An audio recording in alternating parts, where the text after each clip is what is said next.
Those are kind of like the two commodities, right? Like money and time. Yeah. The difference is you can always make more money, right? Yeah. You can never make more time. You can Absolutely. only lose time. So by default, it's more valuable to me.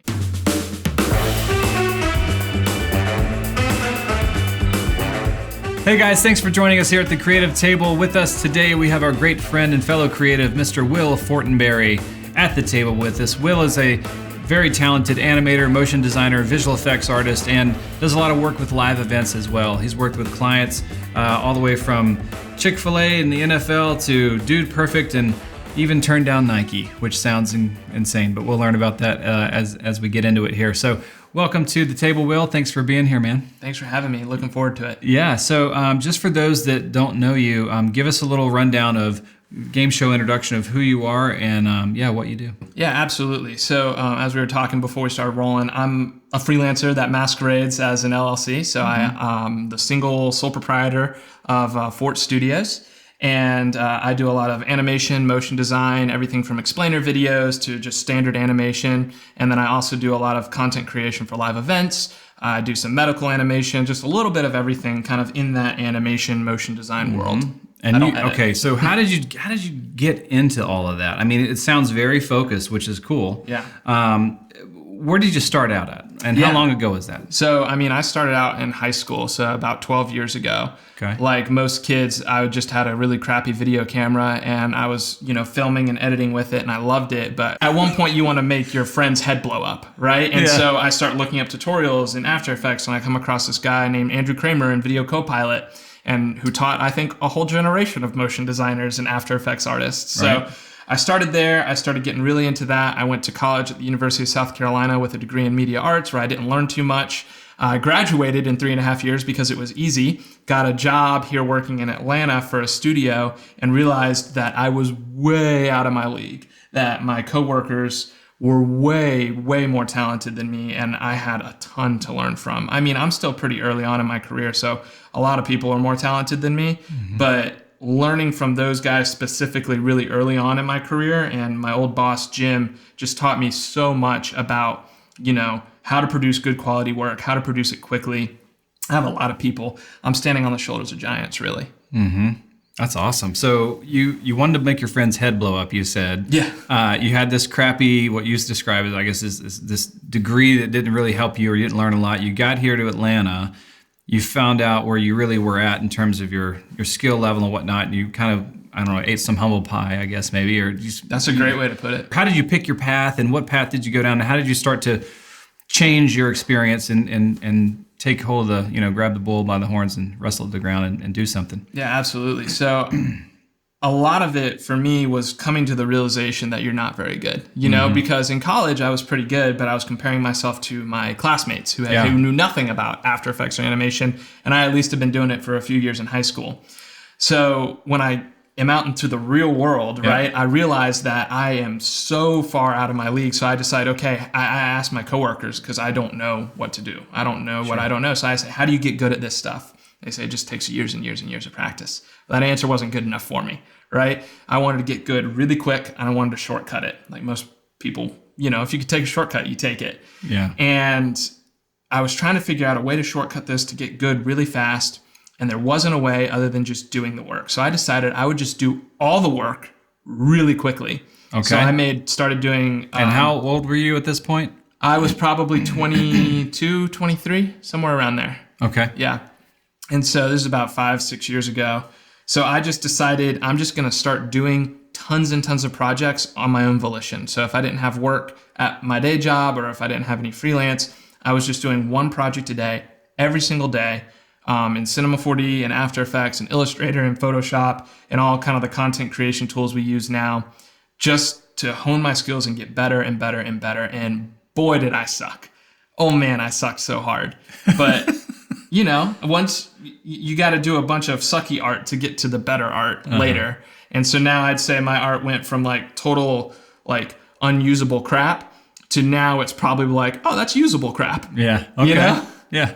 Was this an idea you had yourself, or was there someone that kind of said, hey man, this is the way I would do it if I were you, or did you come up with this idea to just start doing these every days, or No, I definitely can't take credit for that. There's a guy on the internet, Mike Winkleman. He goes by Beeple. He's been doing it for 10 years, over 10 years now, maybe even 11, Holy 12 cow, years. so he's publishing something every day. For now The dude 10 is years. a giant. He's a giant. Spell that for people who want to look him up. Beeple, Beeple. Okay. A lot of the people watching this may even have heard of him. I mean, he's ridiculous. So talented, such a nice dude.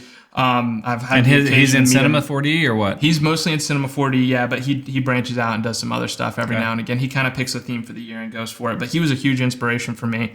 And then I also read the book The War of Art by Stephen Pressfield, and that's about learning how to turn creativity into a commodity. Right? Learning how to push through what they call resistance, which can be a number of things, fight through that so that you can continually be inspired every day to make something new. So, you jumped in, you started doing the work. How long did that last for you? I did every days for 730 days. 730 days. I did, yeah. I did it on my wedding day. I did it every day of my honeymoon because I got married during that time. I did it when I didn't have internet. I did it all the way through. It's incredible. So your wife, she knew she was okay with the plan? Yeah, she was okay with it because honey, I know this is important. We're on our honeymoon, but just a second. A lot of the times it was just like I'd wake up before her and I'd just get something done really fast. I mean, the ones I did during my honeymoon were not very good. They were just like, throw a cube down, here's a metal texture, put it up online. Put it up, all right. Yeah, we're done. Hashtag honeymoon. Yeah, exactly. Okay, so you where did you find yourself at the end of that experience? 730 days in, what was your skill level like? What relationships had you made? I imagine doing something like that did it pick up any traction of interest? People started following these online or in your inner circles or? Yeah, it kind of did. I mean, it wasn't so much about doing stuff for likes or followers or anything like that because I don't really give a shit about any of that stuff. Sorry, I don't want to demonetize you. No. But for me, it was more of just like a learning experience and me trying to push myself to learn. And also the act of like finishing something. Because I know a lot of creatives, you can get it to 95, 98, 99%, but the last like 1 or last like 0.5% of the project, you could work on it for 6 weeks. Okay. And John Lasseter from Pixar, he said, we never finish our films, they just get released, right? So it was learning the art and the discipline of releasing something, finishing it and releasing it. Yeah. So this incredible work ethic, I know that's not, it sounds easier. All of us can sit here and nod our heads like, yeah, we need to do that. That's amazing. I want to learn that. I'm going to do that every day, day in and day out, no matter what, until I get good at that. That's great. But to say that and actually do that are two different things. And where does that drive or that commitment to the grind for you come from? Do you have any idea? Yeah. And what I'd say to that first too, is like a lot of people, when I finished, they would ask me, like, I want to do every days, but I can't do 2 years. I can hardly do a month. Or, hey, I did it for 3 weeks and I missed a day. What do I do? I was like, it doesn't matter. Like, it should be fun. It's for you. It's for you. It's not for anybody else. It shouldn't be for anybody else. So, like, if you decide to do every days, go do it. If you miss a day, who cares? Just do it again the next day. Yeah. It's not about, because if I told you have to do something for 2 years straight, you're like, that's a huge commitment. Yeah. But if I told you, Kevin, it's like, oh, hey, try to do this just today. You're like, okay, anybody can do just about anything for one day. Yep. And then you wake up tomorrow and you just make that a conscious choice again. It's never about trying to commit to the long term or something. I never intended to do this for 730 days. I just intended to do it one day at a time. And that's how you have to eat the elephant. Yeah, absolutely. One bite at a time. Okay, so I understand you're committed to your craft in a way. You're going to knock this stuff out every day and you're going to get better and better and better. And I'm wondering, do you find that something that mentality or that grind or that daily commitment, is that something you only apply to your art or your craft or your work? Or do you see that spilling over into other areas of your life, or have you adopted that into other areas of your life as almost a philosophy or a habit because you recognize that it's a great habit to have? Yeah, I definitely have. I think like for me, I love the challenge. Like I love challenges and I love overcoming challenges. So after I finished art for 2 years straight, a lot of people were like, well, what are you going to do next? What are you going to do next? And I didn't want to do anything that had to do with art. So I came home one day and I told my wife, I'm a vegan now. And I went cold turkey vegan and I did it for an entire year. Was that from watching a documentary? Or no, I just decided I wanted to do it because it's a very tough kind of diet to adhere to, especially in the beginning. And I love barbecue. I still do, right? But like kind of going from eating meat for 20 years of my life, 24 years of my life, and then deciding I'm doing this now, that was kind of like a big step. Finished that for a year. I kind of took a year off, not really doing anything. We moved, we did all sorts of stuff. For right now, what I'm currently doing is I'm trying to run a 5K every day this month. So I woke up this morning at like 5:30 a.m. My friend Rashawn came over and we ran a 5K together this morning from 5:30 to about 6. That's crazy. I admire that. That's great. Because I know there's a book out there, even it's not new, but I think it's called Do Hard Things. And that's something I know that as creatives, like we all need to kind of lean into that. The things in life that are worth doing are never easy, usually, right? If they're easy, then they're probably not, it's also not going to be rewarding when you finish. 100%. So obviously you've got some incredible focus. I think focus is huge for creatives to be able to not just to salt and pepper themselves across all these different subjects, but to go, you know what, this is where I'm focused at, and that's true in, whether it's physical fitness or, your relationships or, your craft. I really admire that. I think that's incredible. I'm wondering, how's that focus helped you with your land new clients?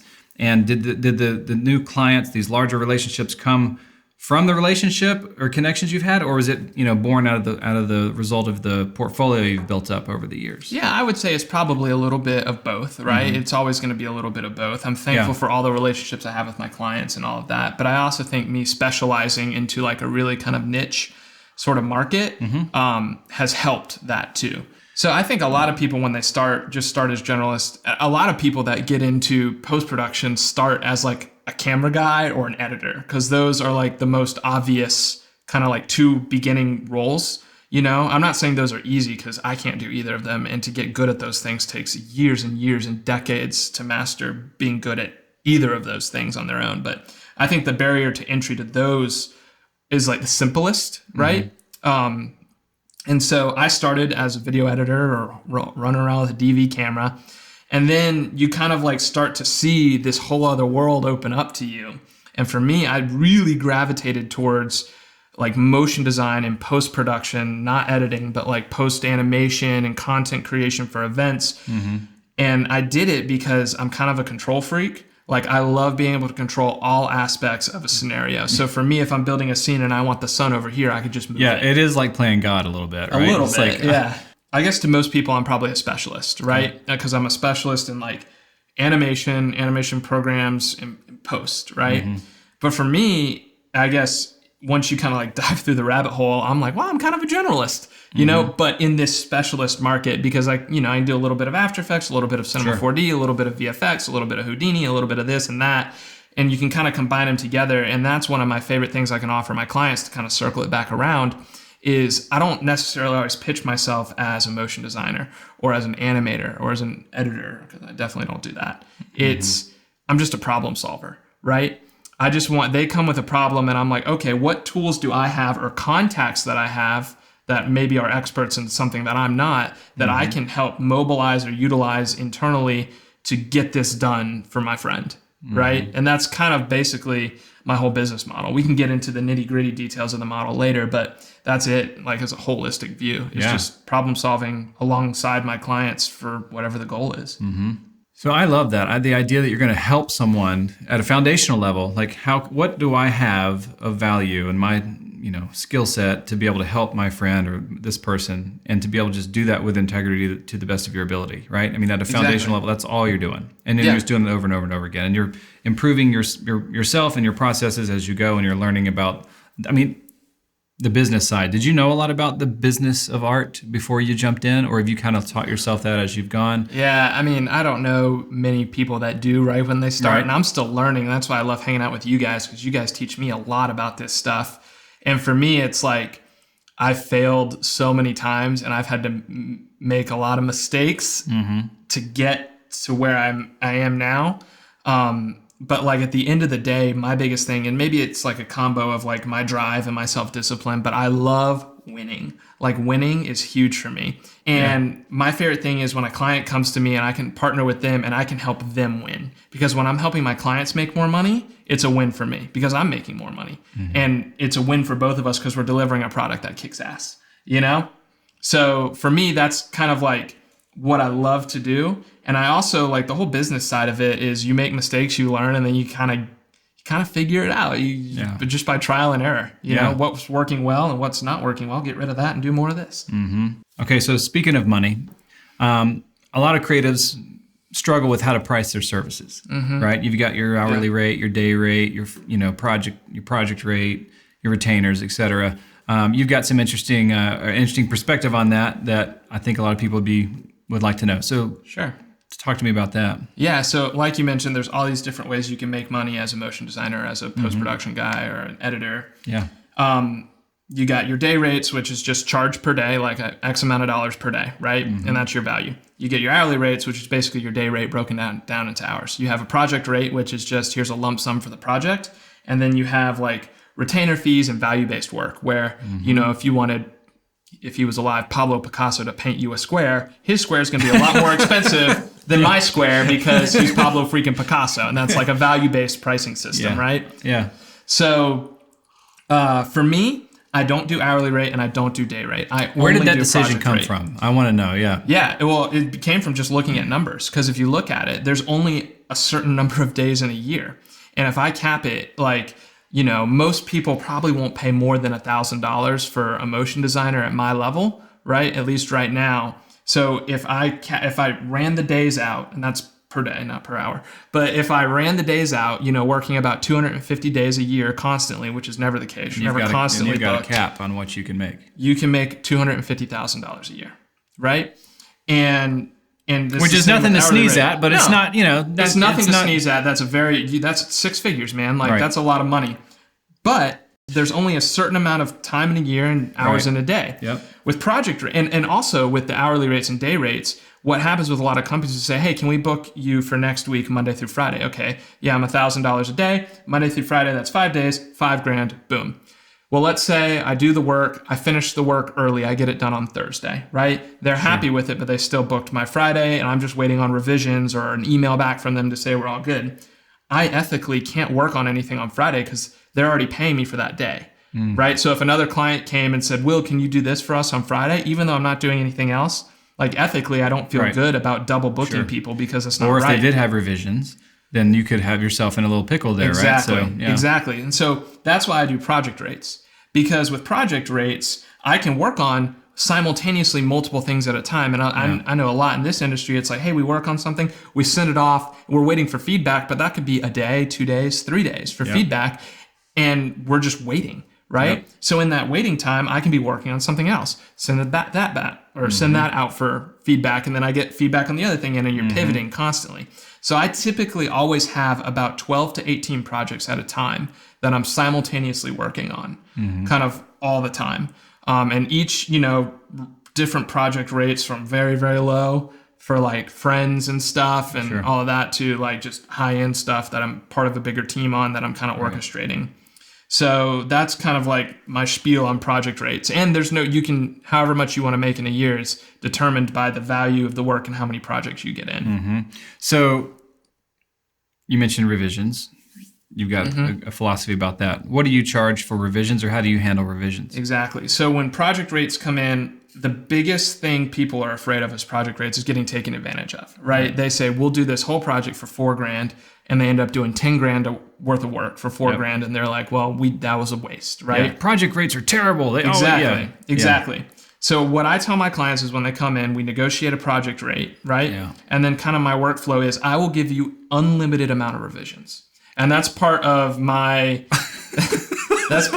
just kind of shtick because sounds crazy. It's not a shtick, but it's just my Will Fortanbary, the unlimited revisions guy. Exactly.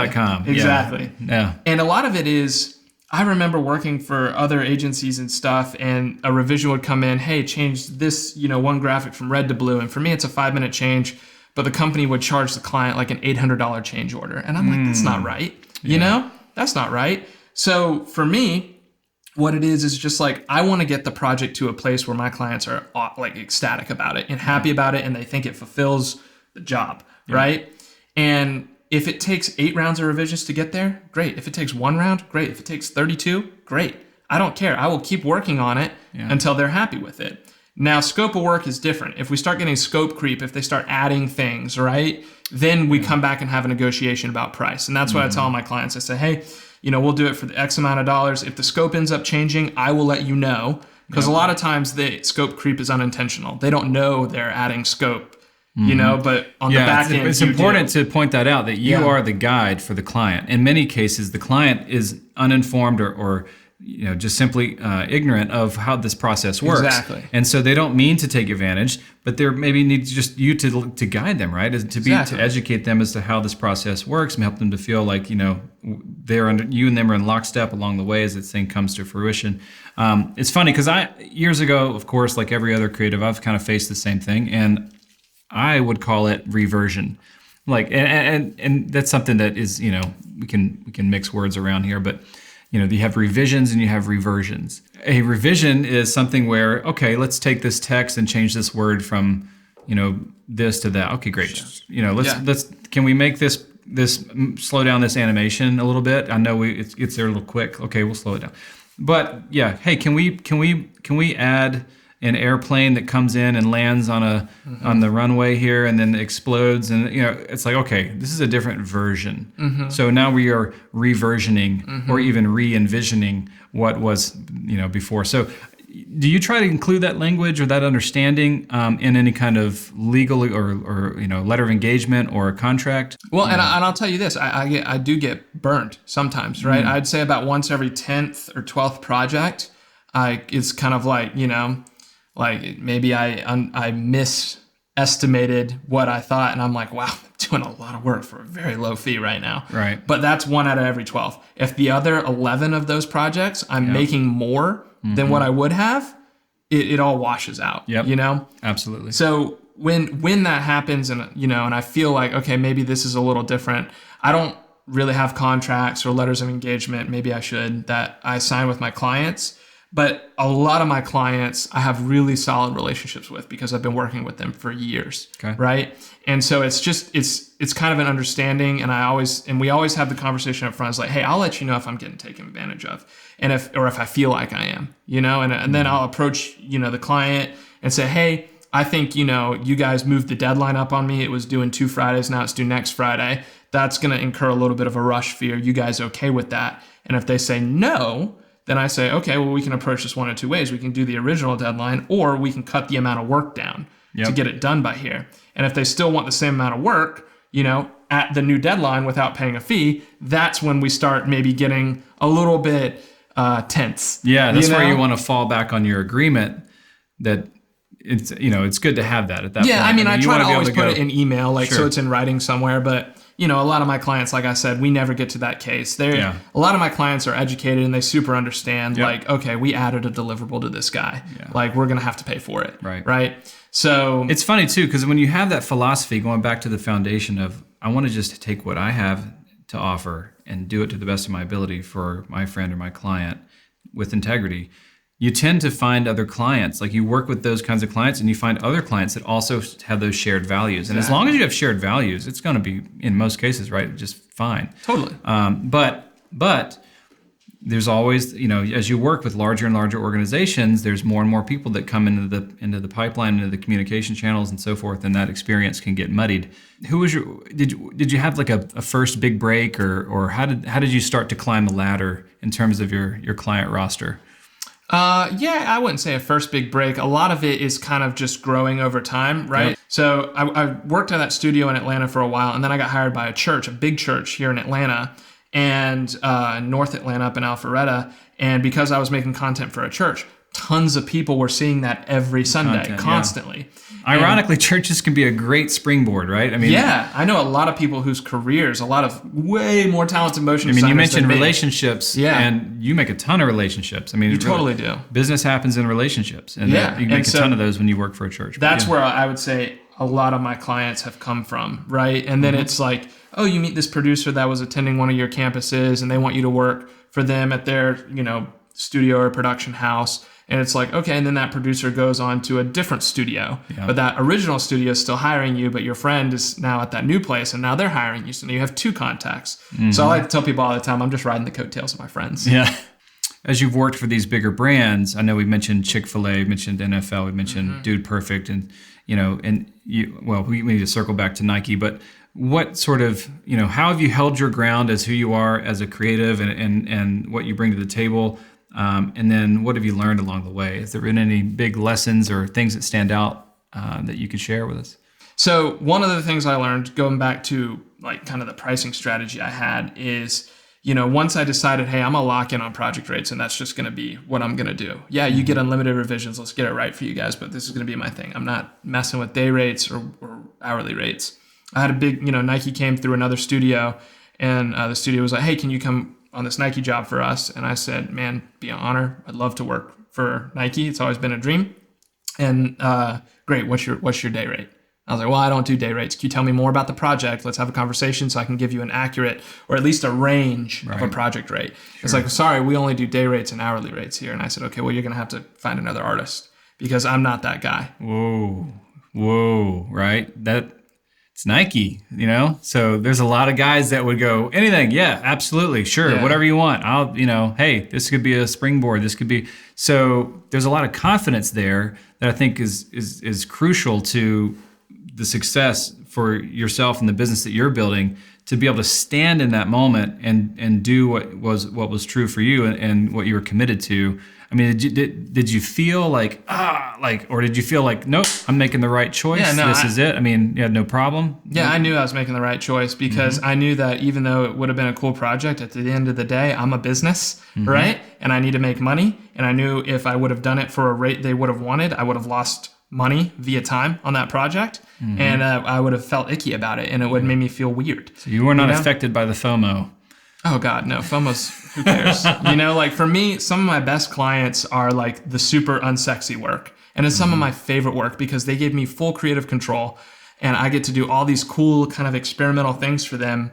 But like, it's not anything you're going to see. And you had mentioned before, online. Exactly, right? And you had mentioned before we got seated here that you no longer do the sexy work. You're not worried about that. If it comes down the pipe, great. That'd be. I'd love to take a look at it. If they do project rates and we can make something awesome together, awesome. But you're not chasing that. I think a lot of creatives we do that. We want to go after what we think will help us look good, right? Yeah. And be part of that highlight reel. That whole idea of like one for the reel, one for the meal. And you're like, screw that. I don't give a shit about looking good. I just want to make money and help my clients win. Yep. That's it. Yeah. I mean, there's something to be said for that. So that's really cool. Anything else that come to mind? I mean, how was it to work with Dude Perfect? Is there anything you can say about those guys or? Oh, awesome guys. Yeah, I got to work through a production company called 46 Entertainment with Lauren and Nathan and the team there. And they're unbelievable team, unbelievable guys. I have nothing but positive things to say about them. Yeah. They were great. And what was cool about that is I got to bring some of my friends on, Michael and Chris, to kind of help me do some of the design and help support some animation stuff. And I think we made a product that looked really great. And I think at the end of the day, Lauren and the Dude Perfect guys were super happy with it. That's so awesome. I hope to work with them again. So we've got money, right? We've got decisions around that made, standing confidently in what how you'd like to work. And now we've got time. So how are you applying that same confidence and decision making from that you had over here to your time? I mean, is your schedule a 9 to 5, or you work? I know you run things a little differently. So talk about that. Yeah, so those are kind of like the two commodities, right? Like money and time. Yeah. The difference is you can always make more money, right? Yeah. You can never make more time. You can only lose time. So by default, it's more valuable to me. So for me, I try to schedule in a few hours a day, every day, where I'm just pouring into myself, whether that's doing something that's not motion design, like making craft cocktails, or hanging out with my wife and my dog, or seeing friends, or just having a good time, or playing video games, or watching The Office or something, right? Like those things fill me up and allow me to do this other thing better, right? Yeah. And so even though I have 12 to 18 projects going on simultaneously, I try to only work on average about 2 to 4 hours a day. Okay. That sounds crazy, but it sounds crazy, intriguing. But if you look at the corporate world, right? That's all they're working. The other 5 hours in a day are filled up with meetings and lunch breaks. I just cut out all the bullshit. And once you can cut out all that crap and you can just dial in and get like to the work. When you say work, you literally mean like the technician, like work. Because there's selling and there's serving, right? And this idea that you're doing the work, but how are you marketing then too? Then I've just been fortunate to not really have to. So you don't really have to push. The phone just rings, emails come through, people reach out, right? Yeah. Text right now. Yeah. Okay. At least today. Right. Yeah. Can't speak for the future, but so you basically don't have to worry about half of the responsibility of because you've got the doing and the selling. So that's great. You're able to focus on that. And I'm sure your wife appreciates it, right? You've got more margin and time. She does. When I worked at my last job, I'd work from about 8 to 4, right? And then I'd come home and I'd take like 2 or 3 hours off and I'd work more on like my freelance stuff from like 7 to midnight or 1 a.m. Are you an early riser or? I like to think I'm an early riser, but I honestly am not. Most days today I got up at 5, but most days I probably wake up at like 7:30 or 8. Okay. Yeah, I get up early. I usually will try to go for a run in the morning to kind of clear my head and get the blood flowing, get everything jumping, come back, take a shower, start the coffee, get 2 cups of coffee, go downstairs to my basement. By that time it's about 9:15, run through some emails, kind of like, check what's going on, read a couple newsletters to stay in the know.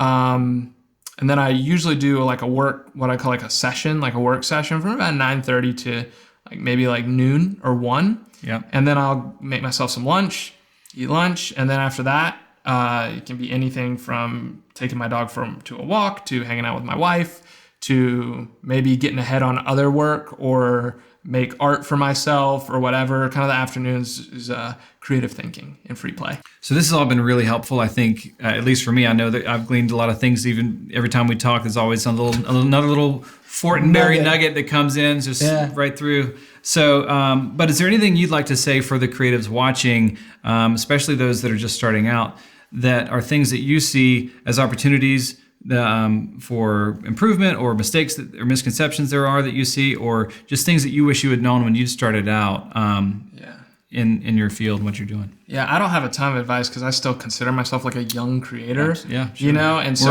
we're all always learning, right? Yeah, but like there are a lot of people like you guys that have it a lot more figured out than me. So I'm just like trying to learn from you guys and other people, and that's kind of like we're all riding someone's coattails. 100%. And like for me, that's why I try to surround myself with people who are better than me in a lot of ways, not just motion design. Like, yes, I want to be and befriend better and more talented motion designers, but I also want to surround myself with people that make me better. So like my wife is a prime example. She makes me a better man, right? I have, guys that I like trust implicitly, with my life and all these different aspects of my life who will call me on my BS. When they think I'm starting to be a more unhealthy version of myself, they'll call me out on it, right? I have a mentor, a family friend who pours into me constantly, and is talking to me and, getting me up when I'm down and maybe when I'm a little high, pushing me down, a little bit, keeping me humble. Yeah. So like surrounding yourself with a support network is huge because when you can do that,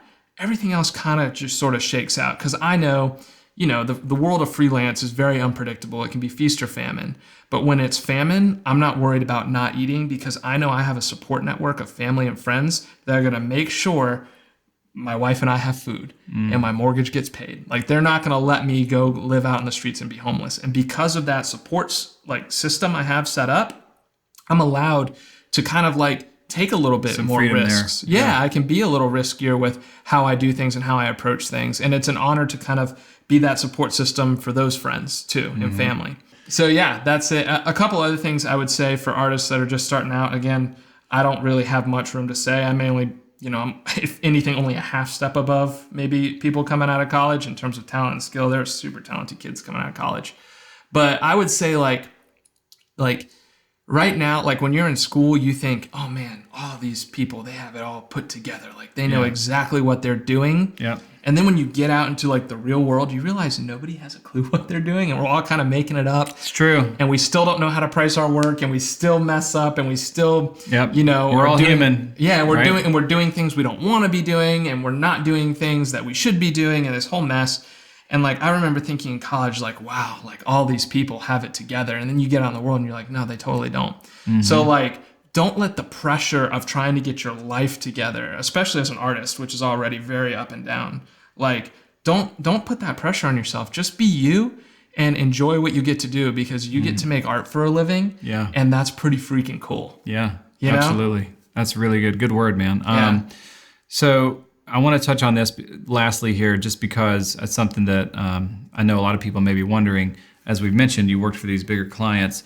What was the experience like working for, say, the NFL versus working for a local nonprofit? We've heard people say like they had to charge a certain amount for a solution for a client because that's what they're expecting. Like the client's expecting a $50,000 solution. If you can't give them any less than that, or they're going to think you don't know what you're doing. Exactly. So that's true. Like talk a little bit about that paradigm shift between when you're working for these bigger companies and what that's like and what maybe you learned there versus the local guys down here. Yeah, I think at the end of the day, I mean, obviously the budgets are different, the projects are different, and all this stuff. But at the end of the day, like, I'm still just a problem solver. And at the end of the day, people just still have problems. The problems just look a little different, and some are a little bigger and some are a little smaller, right? So for me, like, my whole thing is I just want to come in and help. Like, how can I add value to this organization? Yep. And if it's a bigger, group like an NFL team or something like that, I know they have super talented artists and people already on staff. So it's like, okay, how can I add value? And it's just coming in with the confidence to be able to do that and then charging for that confidence, right? And then for the local nonprofits, it's like they may not have somebody that can do this. So it's still coming in with confidence to help them get across the finish line. So I'll be honest, I actually, don't really see it as a paradigm shift. Okay. Other than just maybe the budgets are a little bit bigger. Same thing, different story, kind of. Yeah, it's like same book, more pages. Yeah, like that's exactly. It, So are you one of the guys that would say yes when someone says, do you know how to do this, Will? Or are you, because of your personality and your confidence, you would just say, I don't do that, I don't know how to do that, but I can help you find someone who does? It's probably a little bit of both, honestly. Okay. I guess if it falls in the world of motion design, they're like, hey, can you do this fluid simulation? And You're like, I've never done it. But I'd be like, yeah, why not? Why not? And I may take a bath on that first project because I had no idea how much work fluid sim actually might be. Yeah. It's a lot.